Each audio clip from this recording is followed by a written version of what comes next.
it got to a point I felt I was alone. I was alone. I'm on my own.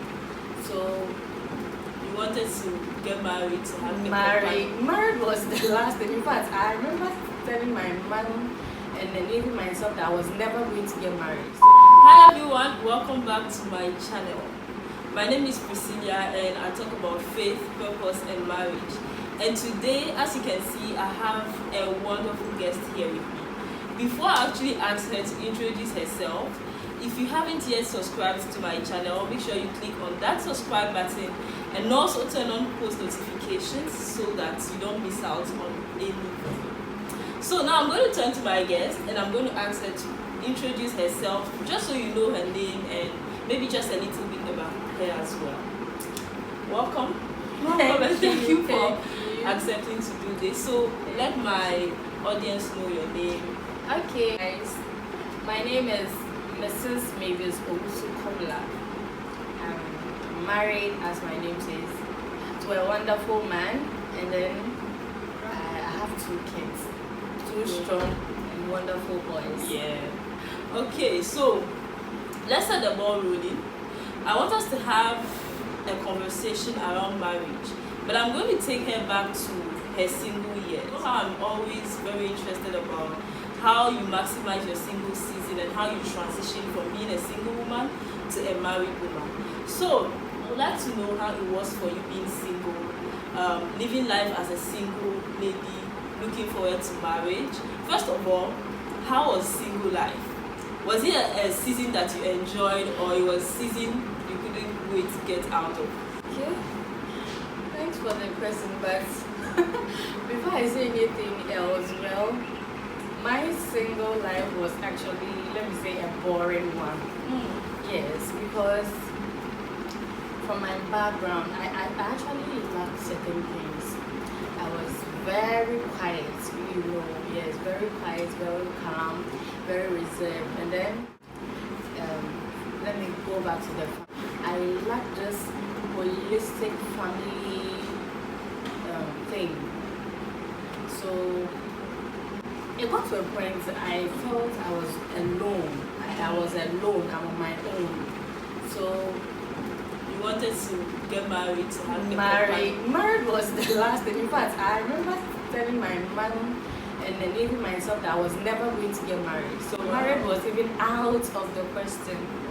But I think what really helped me was the church I found myself in, and then joining the youth choir. Yes, it really helped me a lot. That was where I found this kind of love, brotherly love from some of the sisters, some of the brothers. You know how we call ourselves brothers and sisters. So that's joining the choir in the church choir, the youth choir, really helped me.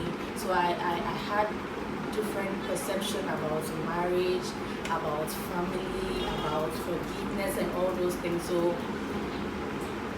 the only moment I would say I enjoyed my single life was during campus. And even that, it had some challenges. So that's a little I can say it was boring. Okay, when you say boring, is it because of your own personality? Because you were very quiet. So is it that you were not so much involved, in activities? You were not that type of person to go out, so it was more or less like you were keeping to yourself? Or yes, like I said, growing up, even during my childhood, I liked this holistic family thing. I felt I was not at the right place. Even during my childhood, sometimes I could even get depressed. I didn't have anyone to share what's in my mind with. I didn't have anyone to talk to.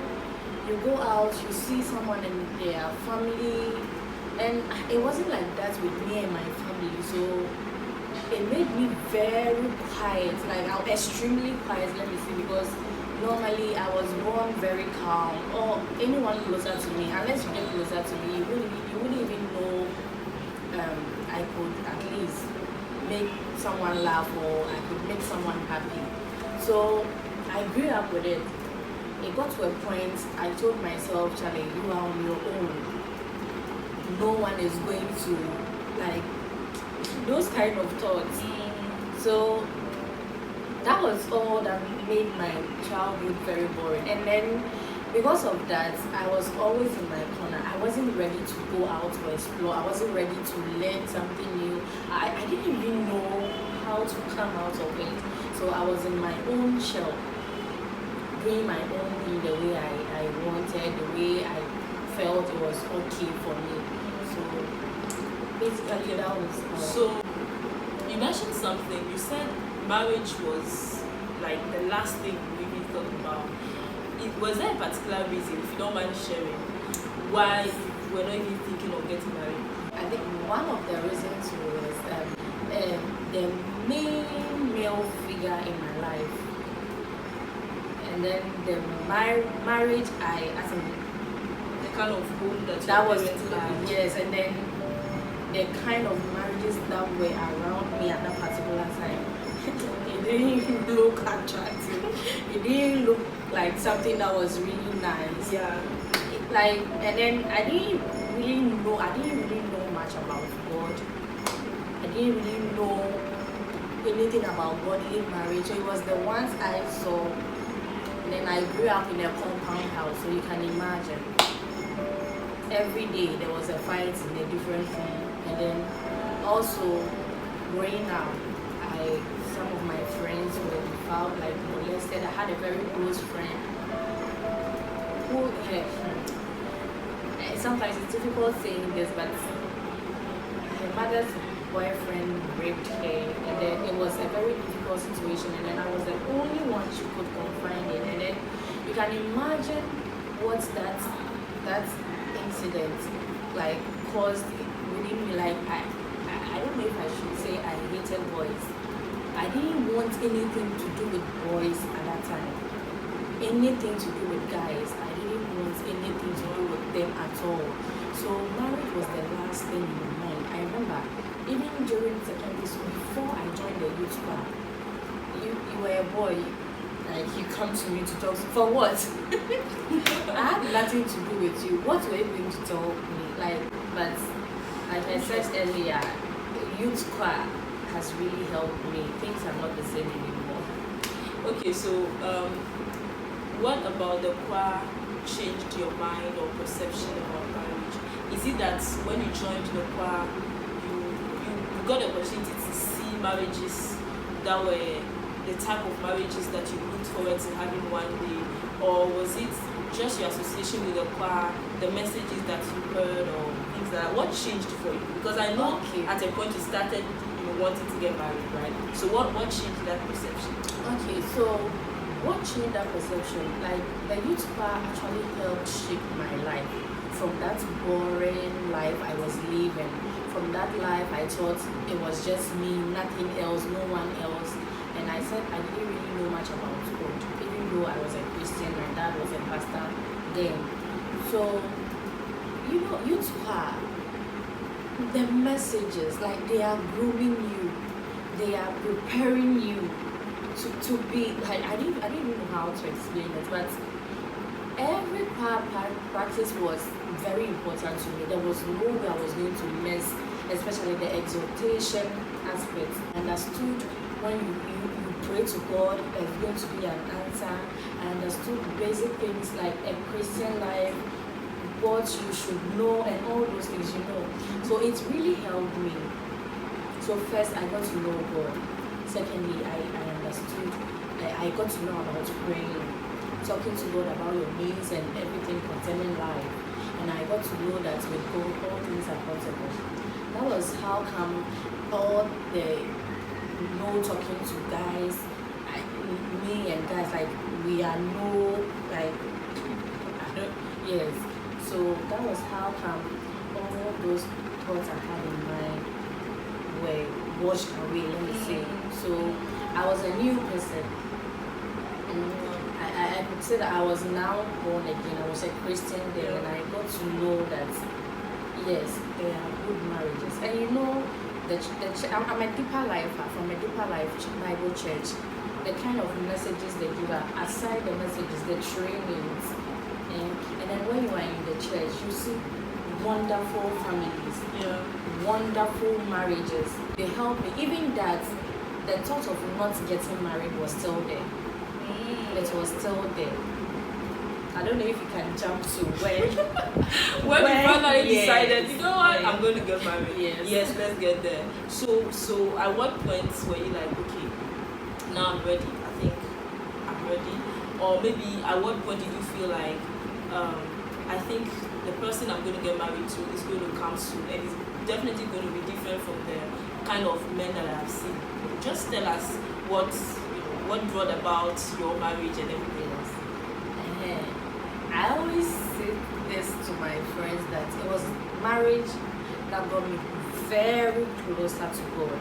It was marriage, like praying about marriage, or let me use the word marriage. Marriage was the I felt God can actually be closer to me, like the way we are sitting. That was when I actually realized that I can actually talk to God like face to face, and He can hear me and answer me. Yes, marriage. So I have this auntie, my auntie. She was very concerned about me. She was always on me. She was like, Amma, not that. She was like, Amma, you are a nice girl. Every guy, any man would want to marry you. Especially you're in a car, you are very quiet, you are this like that.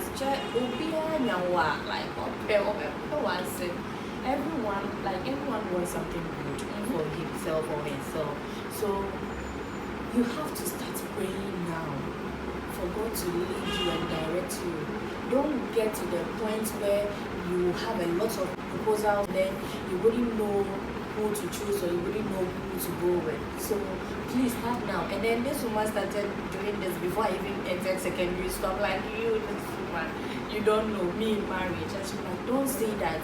So anytime I open my mouth to say me, no marriage, but then you know this African mothers, they'll be binding and casting and doing all those things. So she kept on disturbing me. Anytime I see her call, or anytime she comes to our house, and I start running away. But then I'm like, okay, let me just do it for her. So it was like I was just going to follow her to pray, just so she would leave me alone. So sometimes I go to her house every Fridays. Sometimes we pray till late in the night, praying about a lot of things. It wasn't just marriage. I told her that I really need prayers for certain things. Let's put marriage somewhere. But we were still praying about marriage though. And then I don't know if it was those prayers that brought the mindset, but still I wasn't really thinking about that. So she started praying with me for marriage. So when I got to the final year, tertiary final year, we had this group, our final year group. We had this leader. He was our GC by then, but he had already handed over. We had a group that we always prayed on a field.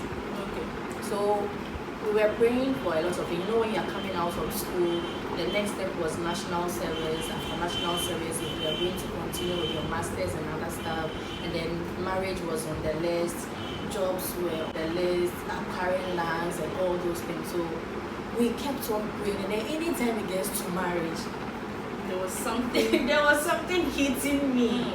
There was something hitting me. And then I had one sister, we always pray together.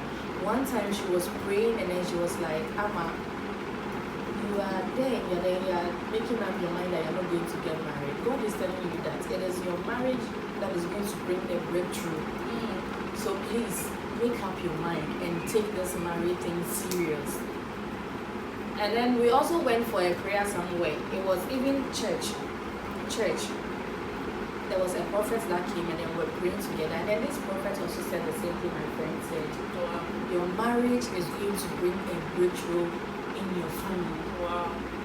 I'm like, hey, then I have to take this seriously. So I think that was when I personally started praying about marriage.